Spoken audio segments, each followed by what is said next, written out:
Jacques-Louis David. B. Paris, 1748. D. Brussels, 1825. The leading artist of the neoclassical movement in France, David studied under Joseph-Marie Vien. However, his real education took place in Rome, where he was overwhelmed by the splendor of the ancient remains and by the artworks of the great Italian masters. Following his return to Paris in 1780, David set about creating his own vision of the antique, combining themes from classical history with an air of stern morality and heroic sacrifice. This seemed to echo the growing mood of Republican fervor in the country, and quickly made him a national celebrity. When the revolution came, David proved as passionate about politics as he was about art. He joined the National Convention, staged Republican pageants, and attacked the Academy. His actions almost led him to the guillotine, but he escaped with just a brief spell of imprisonment. Then, with the rise of Napoleon, the pattern repeated itself. David placed his art wholeheartedly at the service of the emperor. After Napoleon's defeat, David went into exile in Belgium, where he continued to work until his death 9 years later. Lifeline. 1748. Born in Paris, the son of an ironmonger. 1766. Trains under Vien. 1774. Wins the Prix de Rome. 1775–80. Studies in Rome. 1782. Marries Charlotte Picot. 1784–85. Paints his most influential picture, The Oath of the Horatii. 1789. Outbreak of the French Revolution.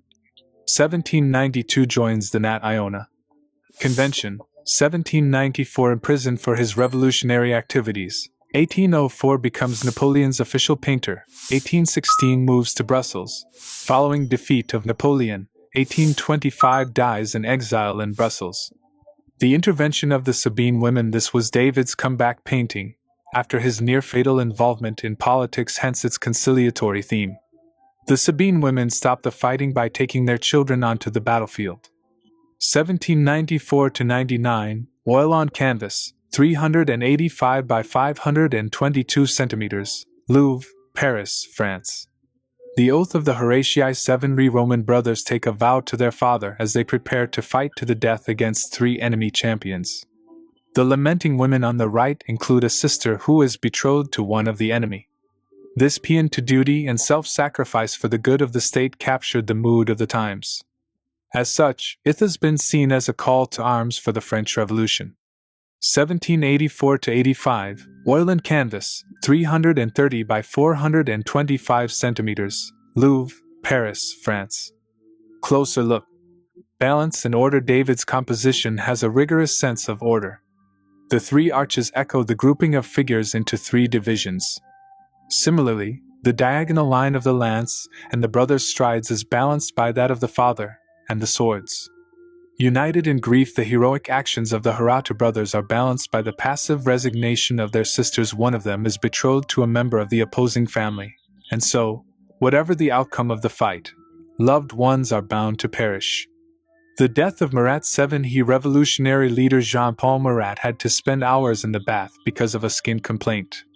In July 1793, he was stabbed to death in his bathtub by the royalist Charlotte Corday.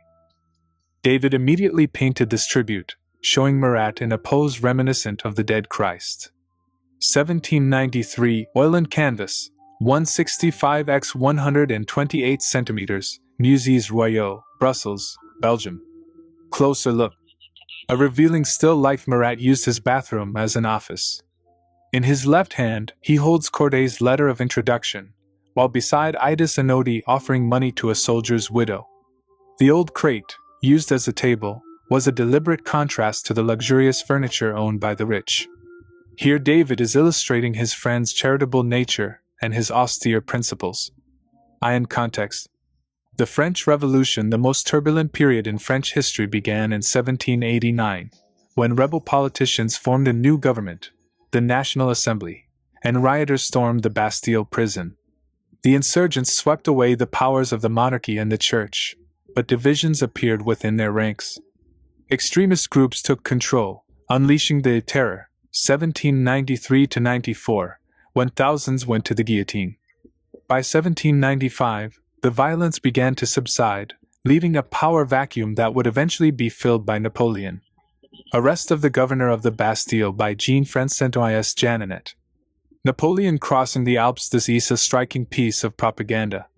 Napoleon wanted to be shown, "Come on a fiery steed," and David obliged, creating an image of dashing authority. In reality, Napoleon made the journey on a mule.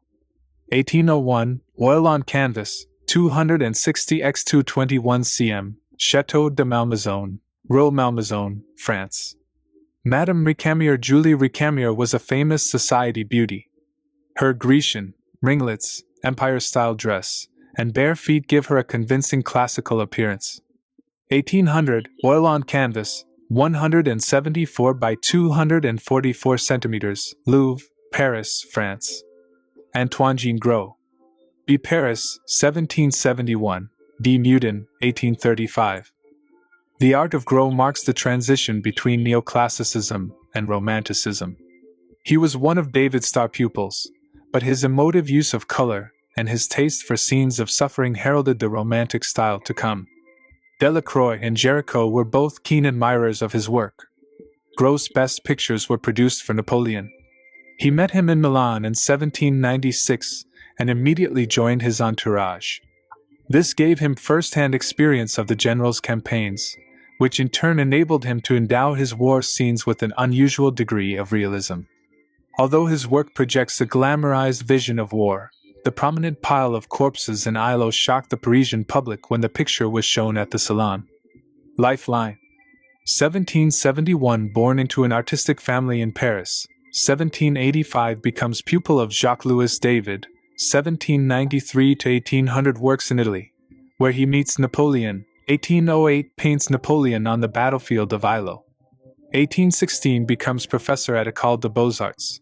Takes over the studio of David, who has gone into exile. 1835, drowns himself in the Seine, near Paris.